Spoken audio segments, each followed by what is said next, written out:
vez, presente de todos, a oportunidade de estarmos aqui, né? E agradecer a Jesus por nos iluminar, nos abençoar e dar essa oportunidade para continuarmos aprendendo. Agradecer o Cristiano também, né? Pela primeira parte do estudo. E vamos na nossa escala espírita. Todos lembram, a maioria pelo menos lembra, que a gente começou a construir a escala espírita, né? Como que ela foi começada a construir? Qual foi o símbolo que nós começamos a usar? Uma pirâmide? Então nós começamos a usar uma pirâmide, né?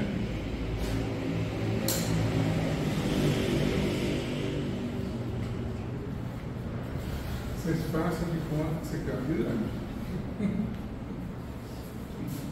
É mais ou menos assim, né? Nossa Senhora, não estou passando. Tem que fazer de conta mesmo. Faz de conta. Pode começar ali, está certinho. Tem uma mais desse lado aí. Cadê uma pirâmide? Pior que está assim, quando você tem que consertar, é pior. Não, acho que tira um pouco em cara de pirâmide. Então, aqui está. A escala é a representação, né? A escala espírita.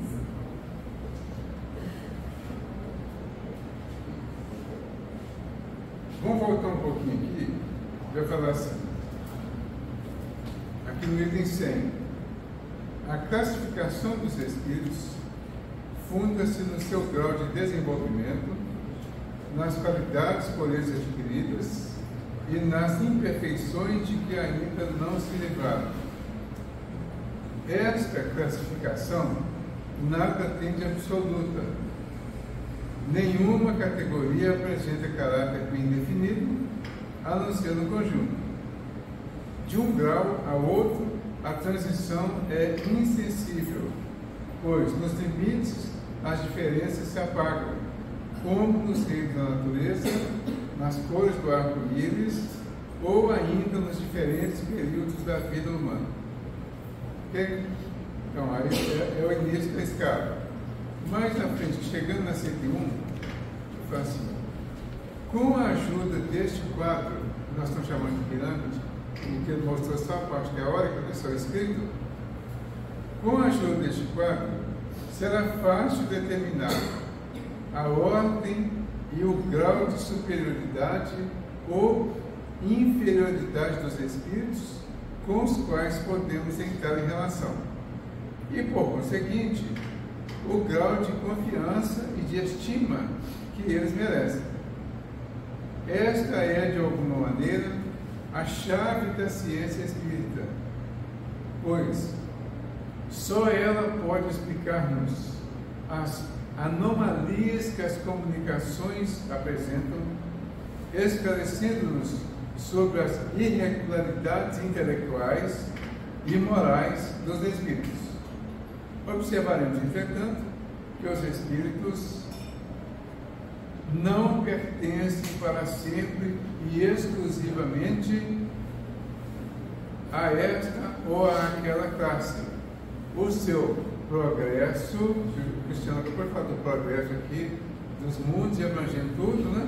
O seu progresso se realiza gradualmente e, como muitas vezes se efetua mais num sentido que no outro, eles podem reunir as características de várias categorias, o que é fácil avaliar por sua linguagem e seus atos. Então, esse quadro que ele apresenta aqui, escrito, e essa representação que a gente faz, que também não é absoluta, como é absoluta a colocação que eles fazem para os espíritos, nós vamos buscar um melhor entendimento, ou uma forma de entendimento, que vai facilitar a compreensão de muitos acontecimentos da vida.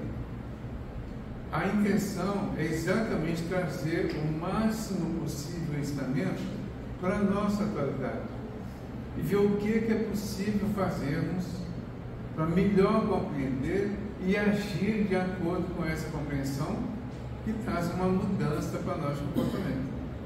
Então, quanto melhor compreendido, mais fácil fica a mudança de comportamento baseado nisso também. Então o que ele faz?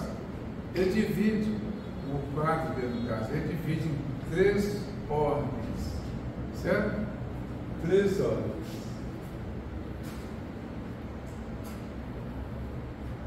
Claro que eu não vou lembrar qual é a primeira ordem, né?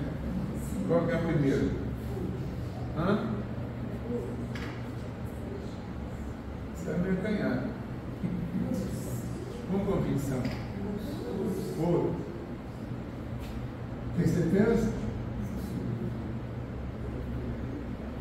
E a segunda ordem?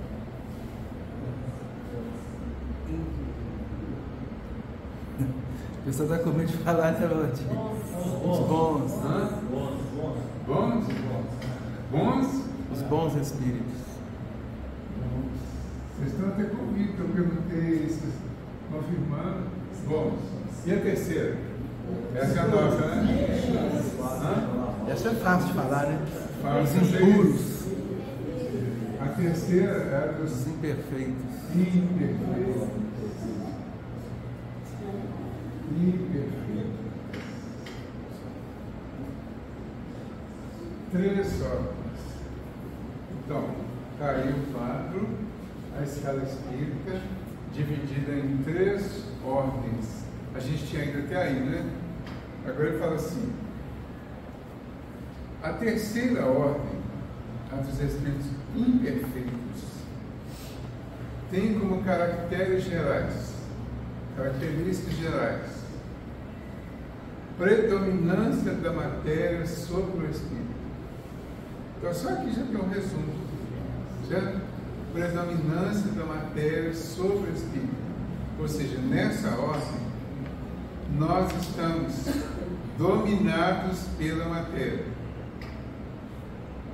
Por mais que a gente se diga espiritualista nessa condição aqui agora, é simples você parar um pouquinho e pensar e avaliar quais são as nossas principais preocupações do dia a dia. Você vai ver que o dia de hoje, já passou aí, são 8h30, né? Passou um bocado de hora, 20 horas, 8h20, 20 minutos. Nessas 20 horas e 20 minutos, provavelmente a grande maioria de nós pensou em alguma coisa da vida material durante as 20 horas. E eu diria que raramente pensou na vida espiritual os 20 minutos. Certo? Mas não está errado não, e nem é uma crítica. Faz parte do nosso processo aqui. Nós estamos no trabalho de inversão desse processo.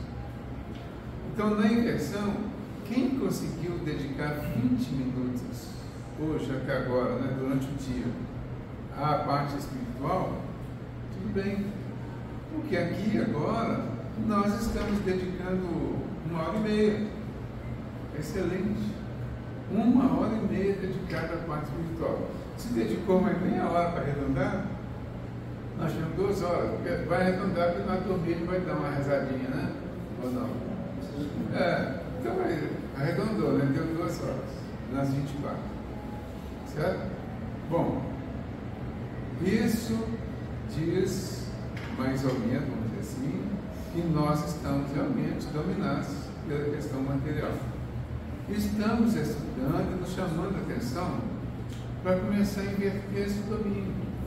Porque nós estamos preocupados ainda com o corpo físico, que é material.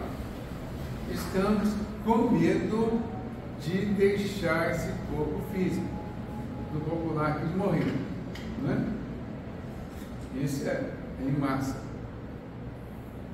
Inclusive no meio espírita, onde a gente estuda mais sobre isso. Está tudo bem, nós vamos adaptando a isso gradativamente. Então, tudo isso explica e justifica a ideia da predominância da matéria sobre o espírito. Aí continua. Propensão ao mal. Ignorância, orgulho, egoísmo e todas as más paixões consequentes. Tem a intuição de Deus, mas não o compreende. Será que nós estamos assim? Estamos, né? É só parar e pensar um pouquinho. Sozinho, consigo mesmo.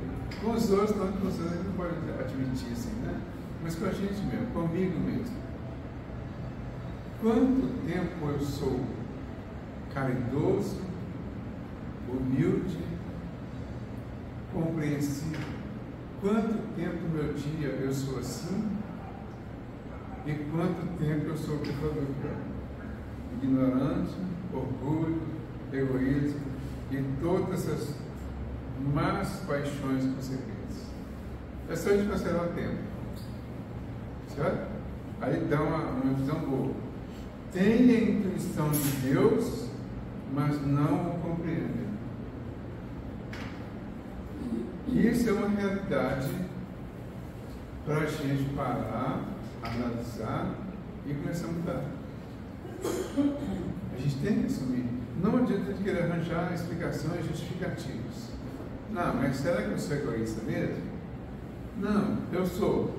Mas assumir sinceramente, individualmente, eu sou. Mas eu posso mudar isso. Como que eu posso mudar o egoísmo? O contrário de egoísmo é começar a ajudar os outros, a caridade. O que a gente chama de caridade. Isso é altruísmo, não é? Começar a cuidar do outro, cuidar do próximo, me preocupar um pouquinho mais com o próximo, no melhor sentido. Não é preocupar de preocupar, não. É preocupar de fazer alguma coisa, de pensar no próximo. A gente às vezes até faz alguma coisa mecanicamente, por sugestão ou por indução, mas o principal a gente ainda não faz, que é cuidar do próximo independente de quem ele seja, se preocupar com ele. Um dia desse eu estava fazendo estudo numa casa, acho que eu não contei isso aqui não. E aí eu dei o exemplo, eu sempre dou esse exemplo, isso eu fico observando isso às vezes. As pessoas que param, estacionam, numa vaga que cabe 3 carros, a pessoa vem, estaciona no meio da vaga, aí passa a ser só para um. Isso é egoísmo. Concorda comigo? Porque se a pessoa pensasse no que viria depois, ela vai estacionar, por exemplo, uma garagem para lá e outra atrás, né? Ela vai parar na beiradinha da garagem, da frente, e vai deixar uma vaga atrás para quem vier, para mais uma, ou até para mais 2 vagas de repente, certo? Mas se parar no meio, não consiga, no meio um pouquinho mais para frente, um pouquinho mais para trás, vai até parar, você vai poder parar mais um talvez, certo? É egoísmo. Aí eu citei exatamente esse exemplo que eu estava falando de algum assunto relacionado. Eu sempre cito esse exemplo. A hora que eu acabei de falar, o dirigente da casa veio, dá licença um minutinho, aí com o papelinho na mão assim, né? O carro de placa, leu a placa lá do carro, é alguém que está aqui? Aí uma senhora, é o meu. Aí ele não foi caridoso também não. Ele falou, não, porque está parado em frente com a garagem. Aí eu pensei, essa eu não posso, né? Acabou de ouvir o exemplo. A pessoa vem e cita ela como exemplo, não vai voltar. Mas ela voltou. Ela foi lá, deve ter tirado o carro da frente da garagem, voltou. Então, esse exemplo do dia a dia são os reais e é o que precisa ser feito. Para melhorar o mundo, nós precisamos corrigir essas pequenas coisas que estão ao nosso alcance. E é isso que está ao nosso alcance. Quando eu tive a ideia, alguém deve ter me falado lá no carro, me veio a ideia um dia de dar exemplo dentro de casa. Né? Toalha molhada em cima da cama, toalha no banheiro, tampa do vaso levantado, abaixada, você usa o banheiro da descarga, essas coisas pouco. Certo? Largar chinelo, você chega, tira o sapato, põe no meio da sala, por exemplo, deixa em algum lugar lá, Aí pega um chinelo e larga lá, e depois troca, e essas coisinhas assim. Eu sei que ninguém que faz isso. Mas eu também achava que não fazia não, sabe? No dia que eu dei esse exemplo, foi, gente, interessante, né? Será que eu tenho a ver com isso? Tinha. Eu descobri que tinha umas coisas desse tipo assim, essas coisinhas dentro de casa, que eu não observava, dificilmente a gente observa. E quando a gente deixa de fazer isso, ou faz alguma coisa contrária, alguém vai ter que fazer por nós. Este alguém, ou essa alguém que vai ter que fazer por nós, é alguém que provavelmente durante muito tempo tentou corrigir, tentou chamar atenção. Ou seja, tem as regrinhas básicas na casa, né? As pessoas tentam chamar atenção e a gente não ouve. Para evitar a confusão, a pessoa passa a fazer, larga para lá, mas mentalmente reclama, xinga, vibração ruim dentro de casa, uns contra os outros. Pessoa que eu amo, tem hora que eu odeio porque ela faz umas coisas que eu acho horrível, mas faz. Entenderam? E isso vai mais longe. A soma desses maus comportamentos do dia a dia vai enchendo o copo. Esse aqui está quase cheio de água. Mas tem um vasilhame aí de tudo isso aí, você vai enchendo. De más atitudes, né? Chega um dia que é o que eles chamam da gota d'água, o outro lado explode. Sabe o que você faz? Mas só por isso? Não é só por isso. Não é pelo que aconteceu hoje, que aconteceu ontem. É a soma de tudo. Agora imagina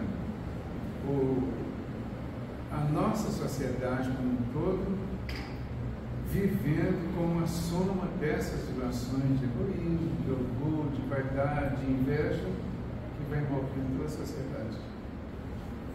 Então está sempre tendo gotas d'água explodindo aí, esparramando em cima da sociedade, porque ainda não estamos cuidando. E se não passasse a cuidar? Então esse que é o convite para nós, para sair da condição de imperfeito e para aquele mundo que o Cristiano estava falando aqui, a regeneração. Na regeneração não vai caber isso. Vai caber pessoas que estejam interessadas em mudar, em melhorar. E é mudar a partir dessas pequenas coisas, essas bobaginhas, entendeu? Essas bobaginhas do dia a dia aí. Se eu observar as coisas, será que tem alguém lá no ônibus você anda? Será que tem alguém lá que tem piores condições que a sua? Eu agora estou numa situação boa, né? Agora o pessoal está oferecendo lugar para mim. Mas tem hora que tem gente pior que eu, muitos inclusive, né? Com a mesma idade, às vezes até um pouquinho menos, uma situação muito pior. Eu vou pegar lugar com uma pessoa dessa? Eu vou deixar de oferecer um lugar para uma pessoa que você vê que não está em condição? Eu tenho condição de ficar em pé no ônibus. Viajei em pé, tranquilamente. Mas tem pessoas que não estão em condições. Aí o que a gente faz, gente? Senta no ônibus. Não é assim? Tem muita gente que faz isso. Aí tudo bem, vai passar. Mas e a consciência? É isso. É esse exemplo que precisa observar. A questão dos imperfeitos, né? Então, orgulho, egoísmo e todas as más paixões consequentes. Tem uma série de outras. Tem a intuição de Deus, mas não compreende. Nós realmente temos a intuição de Deus. Nós temos até definição aqui, né? Porque aqui nós conseguimos definir Deus de alguma forma. É uma definição curtinha, mas que dá para pensar muito e amplia muita coisa. Né? O que é Deus? A gente sabe qual é a resposta, não sabe? Inteligência suprema. Inteligência suprema, causa primária de todas as coisas, né? É uma definição. ficção, né? Mas que dá para pensar. Mas aí você vai, bom, a inteligência suprema, aquela primeira de todas as coisas, foi bom Deus, aí Jesus veio apresentar Deus para nós como Pai. Porque antes ele era apresentado como o Senhor dos Exércitos. Né? Aí Jesus traz o Pai. Então agora eu estou entendendo Deus, né?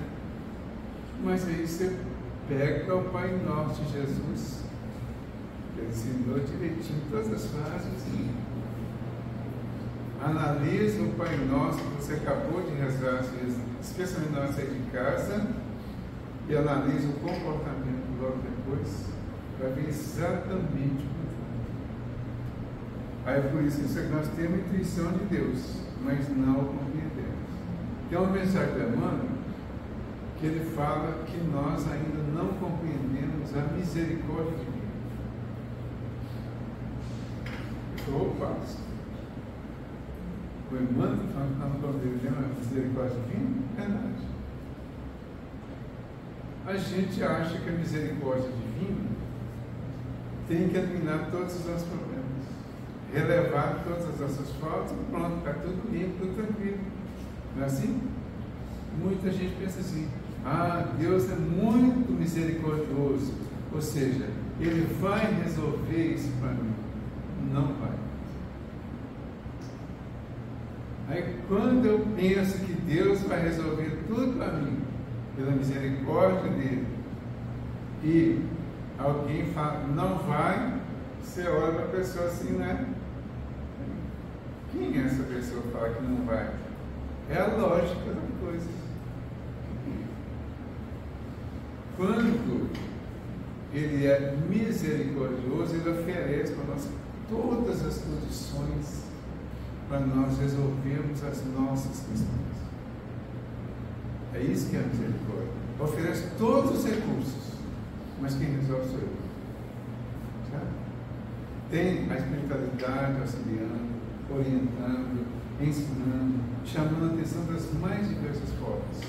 Tem as pessoas no dia a dia, as mensagens, os conselhos, as coisas erradas que as pessoas fazem, que vêm nos chamar a atenção para que nós não façamos do mesmo jeito. Tudo isso é lição. A gente cai. Aí vai lá, né? Pai nosso que estás nos céus, santificado seja o seu nome. Bonito, né? Aí eu saio para a rua brigando com os outros, xingando os outros. Estou santificando o nome de Deus? Então estou ao contrário, né? Seja feita a vossa vontade, assim na terra como nos céus.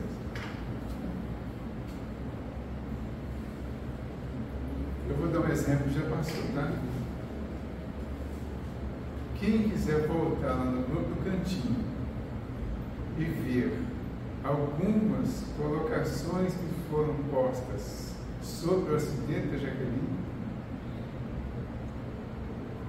vai perceber o quanto nós estamos enganados em relação a essa confiança que nós temos da vontade de Deus. Um exemplo bem atual e prático. Analisem lá o que nós escrevemos. Analisem as orações que nós fazemos muitas vezes. Que foge completamente a qualquer lógica. Certo? E aí vem os comportamentos que são contrários também.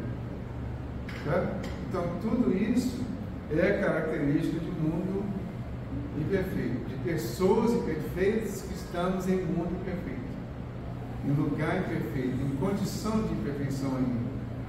Estamos nos conscientizando disso agora de uma forma diferente para mudar, para nos transformar.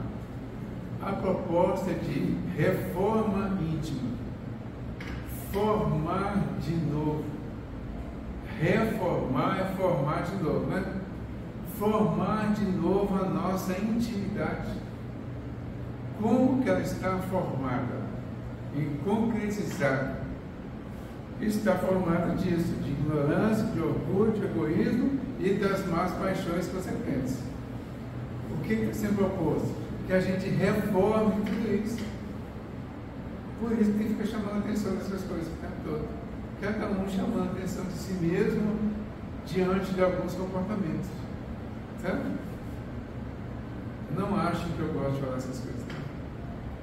Porque eu estou falando para mim. Aqui no meu. De vez em quando eu falo, nossa, estou fazendo isso, estou falando isso, estou pensando isso. Mas, Valdir, uma dúvida. Estou aqui, refletindo nesse último exemplo que você passou. Mas não seria uma forma até da gente sair um pouco desse nosso egoísmo, né? Você deu o exemplo aí do grupo, colocando mensagens onde as nossas vibrações naquele momento, aquela pessoa, elas estavam num outro patamar. Não tem coerente a gente pensar realmente que nós temos todos esses defeitos ainda incruados dentro da gente. Mas que nesse momento se juntou todos, assim como falou do Rio Grande do Sul e tudo mais, de uma força maior, de que a gente está num movimento de progressão. Não sei, é porque eu entendi. É o princípio. É isso aí que você está falando. É o princípio. Entendeu? Mas quando eu chamo a atenção, chama a atenção para a reforma desses conceitos que geram esses princípios. Aparentemente tudo bem, e às vezes tudo bem mesmo, mas com, vamos dizer, conceitos contrários ao que a gente está aprendendo, contrários ao que é em relação ao aprendizado que estamos desenvolvendo. Entendeu? Então você em relação ao Pai Nosso para uma pessoa é extremamente positivo. Você rezar, a vibração do Pai Nosso, a vibração da pessoa que está fazendo. Mas quando eu faço o Pai Nosso e coloco lá que seja feita a vossa vontade aqui na terra como nos céus, eu não posso determinar tempo de recuperação, por exemplo. Ou de recuperação no sentido que a gente considera que é não morrer, não ter nenhuma consequência, vamos dizer assim. A gente gosta que determina isso. Eu sei que isso já falei dessa forma, tá? Mas é para a gente refletir sobre isso, para a gente criar uma coerência entre a vibração, a intenção e a exposição da nossa intenção, para que ela fique real, para que ela fique coerente com a nossa confiança em Deus, como a questão do perdão, né? Perdoai as nossas ofensas, assim como nós perdoamos os nossos ofensores, tá? O mais comum é assim, que é o mais correto possível, está na Bíblia, né?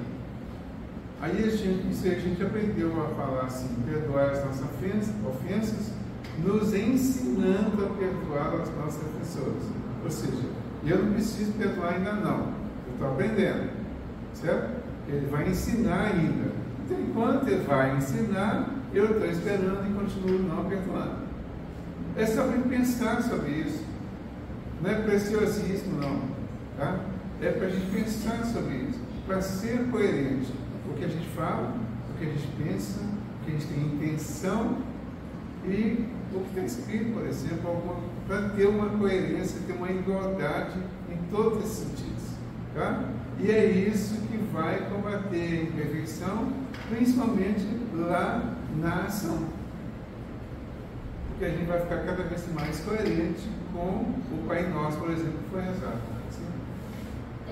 Vamos lá. Vamos. Estamos aqui tendo a oportunidade de refletir em cima dessa questão e dentro desse pensamento lógico, né? Agora eu vou voltar um pouquinho no que o senhor disse. Peço a Deus, né? A vontade de Deus, peço que resolva o meu problema, né? E Deus não vai resolver realmente. Eu que devo fazer. Considerando isso, e nós estamos entendendo dessa forma, considerando os nossos irmãos evangélicos, por exemplo, o homem de fé, o homem que pede, que se entrega naquele momento, o homem que pede um milagre,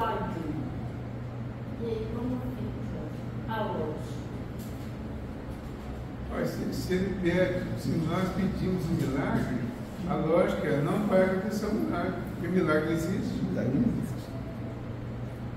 Entendeu? Pela lógica, tá? Pela lógica.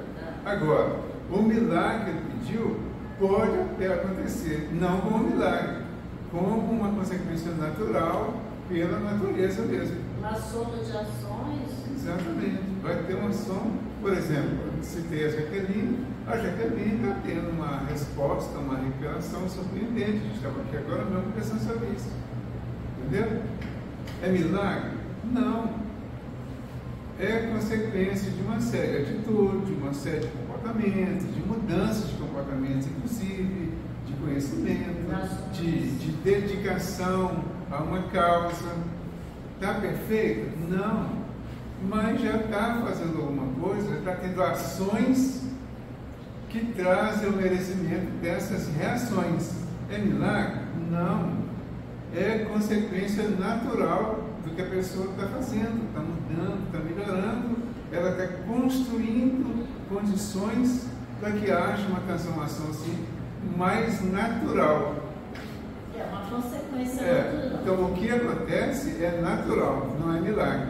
Sim. O que demora para as outras pessoas é porque nós transformamos os fatos, as oportunidades que a vida oferece, nós transformamos em problema.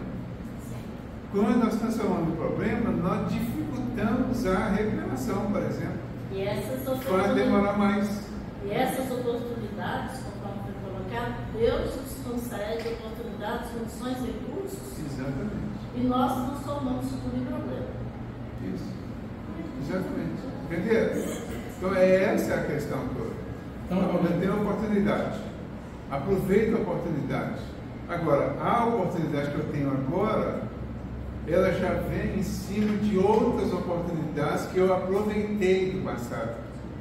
Então, as pessoas que estão fazendo alguma coisa do bem, elas não estão construindo milagres para o futuro, nem privilégios. Elas estão construindo comportamentos para o futuro que vão fazer com que a natureza haja naturalmente dentro do tempo normal da natureza. Por quê? Ela não vai complicar o processo. Quando ela não aproveitar as oportunidades passadas, não aprendeu, quando vem uma questão mais pesada, transforma em problema e dificulta a solução. É a pessoa que dificulta, não é a outra que teve milagre. A que demorou mais, que sofreu mais, é que dificultou a situação. O que nós estamos fazendo então? Estamos aprendendo. Nos tranquilizar diante do fato, usando os recursos naturais possíveis. Teve um acidente? Vai para o hospital, se submete ao tratamento, se submete às orientações que estão sendo dadas, com tranquilidade, certo? Com confiança. Resultado do aprendizado que você já desenvolveu ao longo de um tempo de estudo, de vivência, de comportamento dentro da ajuda ao próximo, que é a ajuda a si mesmo. Tá? Aí não foi milagre, foi coisa natural. Quando a gente fala da oração, né? Então, seja feita a vossa vontade, a gente tem que lembrar que a vontade de Deus, ela é o cumprimento da lei. Isso. E o cumprimento da lei, o que é? É que as pessoas possam receber aquilo que merece ou que precisa passar. Então, você tem um parente doente, não faz sentido você pedir a Deus para que aquela pessoa não morra. Será que a necessidade da pessoa não é passar por desencarne naquela doença? Aí eu estou indo, isso você está falando, eu estou indo contrário ao que o Pai Nosso fala. A vontade de Deus é o quê? A lei. Então, se por algum motivo a pessoa tem que desencarnar com aquela doença, eu preciso entender isso. Mas a gente acha um terror isso. Gente, eu aceitar que uma pessoa vai morrer assim, com essa tranquilidade toda? Mas e se eu não aceitar, ela morre também? Se estiver na hora, não é? Então, aí a gente tem que colocar o equilíbrio. Olha só, aqui a gente pode falar isso com tranquilidade, não pode? Lá fora não. Lá fora, falar dessa forma é falta de caridade, tá? Porque as pessoas que não estão estudando o Espiritismo como nós, elas não têm esse nível de compreensão porque não estão estudando o Espiritismo. Nós também não estamos vendo dessa forma. Então, as pessoas que ainda estão vendo assim, se for o caso, nós vamos só chorar com elas. Se puder falar alguma coisa assim que não comprometa e que não compreende, tudo bem. Aí é o outro lado da questão, tá? Porque quando eu chego e em nome da caridade eu vou expor para as pessoas aquilo que eu estou aprendendo, que é uma visão que as pessoas não têm ainda, está sendo descaritoso porque está sendo agressivo. Porque as pessoas vão pensar na família, acontece muito isso. As pessoas acharam que o da família, que está mais tranquilo diante da morte de alguém, significa que essa pessoa é fanática, que ela não gostava da outra pessoa, que ela não tem sentimento, que é uma pessoa fria, e aí você já sabe, um monte de adjetivos que tem, sabe? Pois é. Então a gente tem que ter cuidado para não parecer assim e gerar um outro comportamento desconfortável para as pessoas que ainda não compreendem. Então, ser cristão espírita exige muita sabedoria. E nós temos que trabalhar isso. Nós estamos num mundo imperfeito, ainda somos imperfeitos com alguns conhecimentos, diante de outros que também são imperfeitos, que não têm os mesmos conhecimentos. Nós talvez já estejamos em condições de compreender melhor algumas coisas, quantos outros ainda não. Então, se vier do outro para nós, muita coisa já vai levar, com tranquilidade. Mas de nós para os outros, não dá. Mesmo que seja em nome de um conhecimento, nós estamos convictos dele. Certo? Então aí tem que ter. Certo? Quem queria falar? Ok, Guilherme? Tranquilo? Aí choramos então, né? Aí continua assim, nem todos são essencialmente maus. Aí eu até anotei que assim, o que é o mal?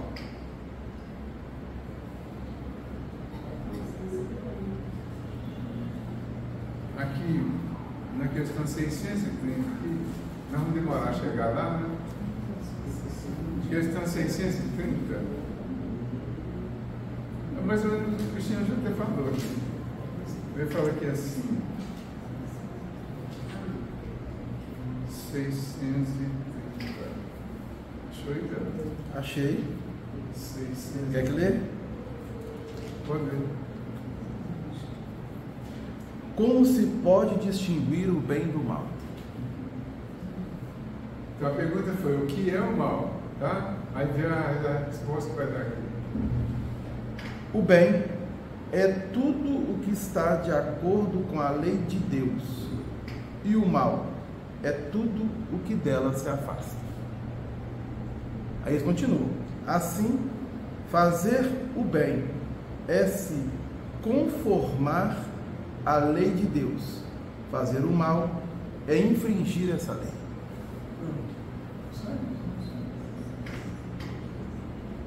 O mal é infringir a lei de Deus. O bem é cumprir a lei de Deus. O que eu preciso para ser bom, então? Cumprir a lei de Deus. Só isso.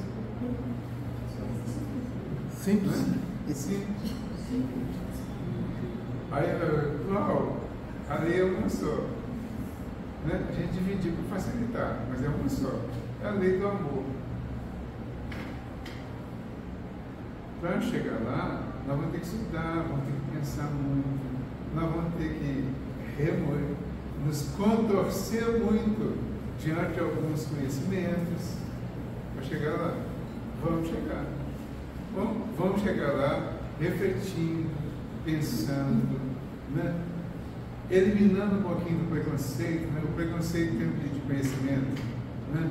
Ah, mas eu aprendi isso a vida toda. Sim. Séculos, milênios, nós fomos ensinados sobre a morte de uma forma que agora a gente está mudando. Em poucos anos agora que começou a mudar, o Espiritismo tem que trazer uma visão completamente diferente da morte. A visão hoje de imortalidade, todo mundo o tempo todo fala de imortalidade de alguma forma, certo? Mas hoje está falando de mortalidade de uma forma concreta.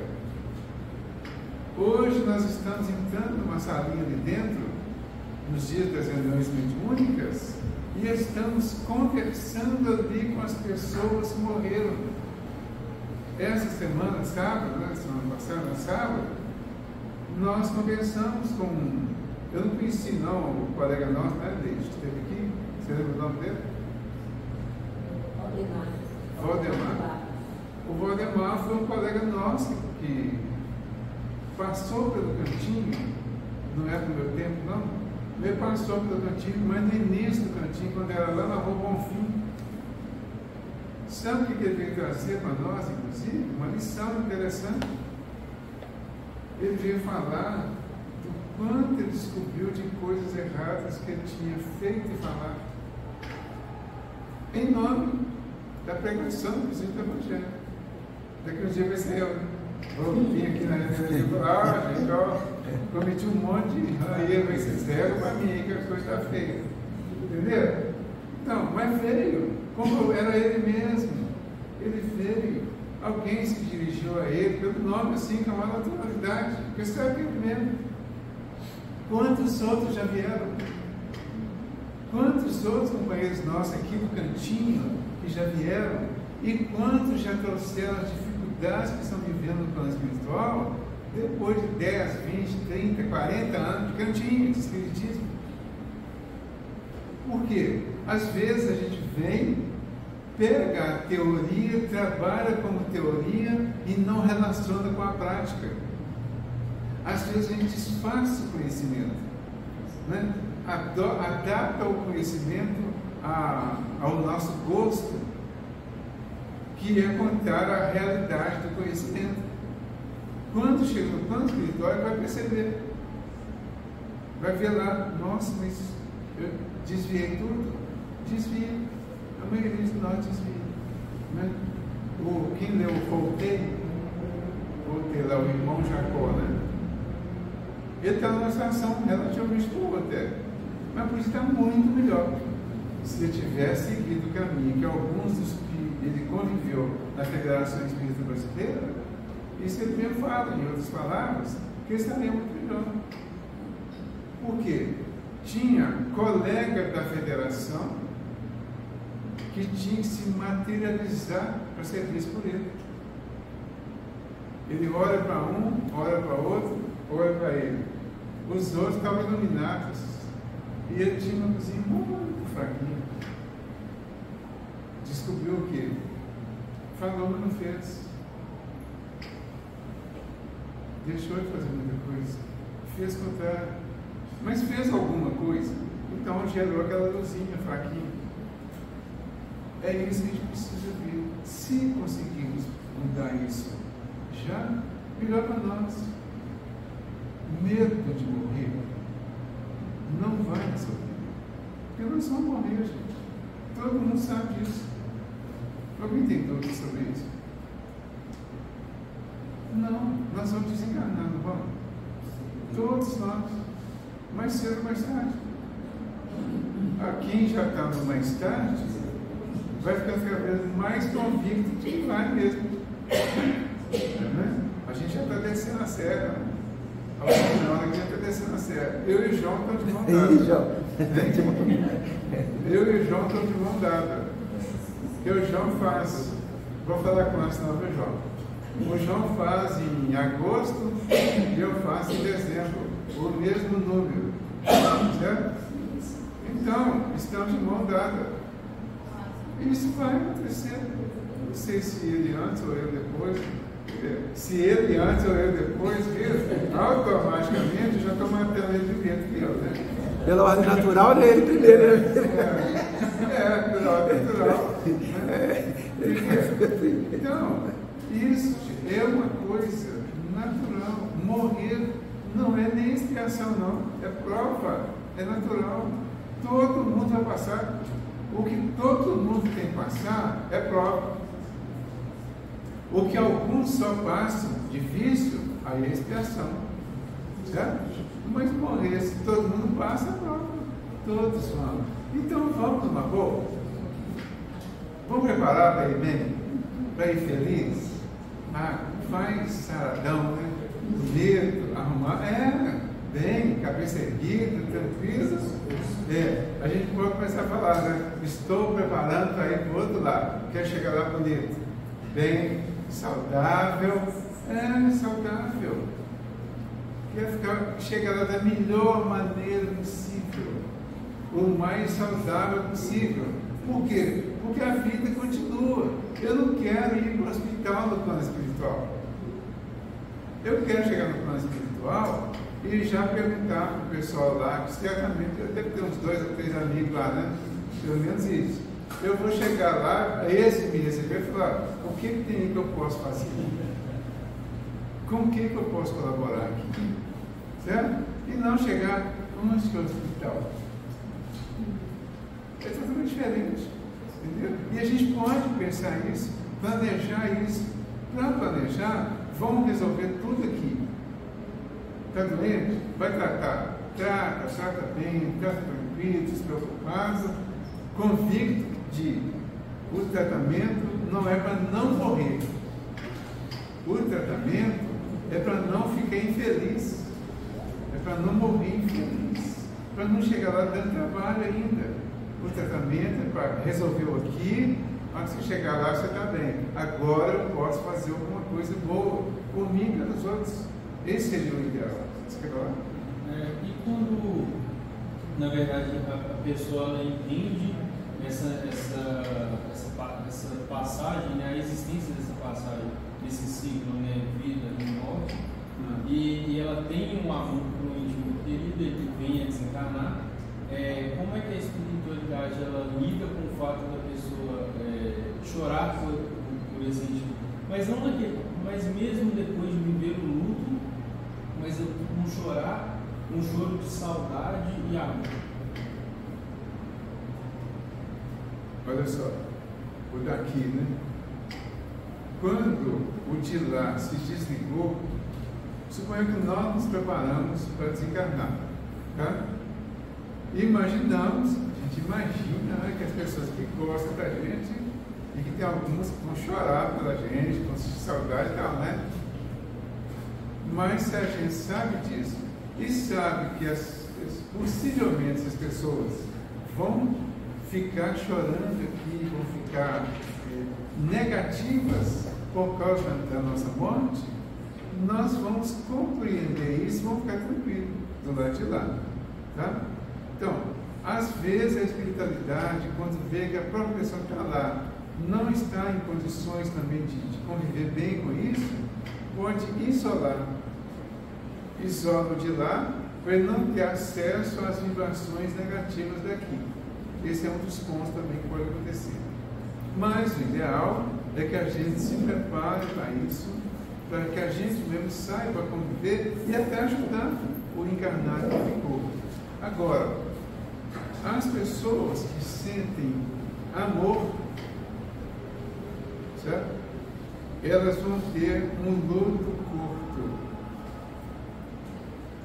O luto de quem sente amor, de quem tem um sentimento equilibrado, é curto.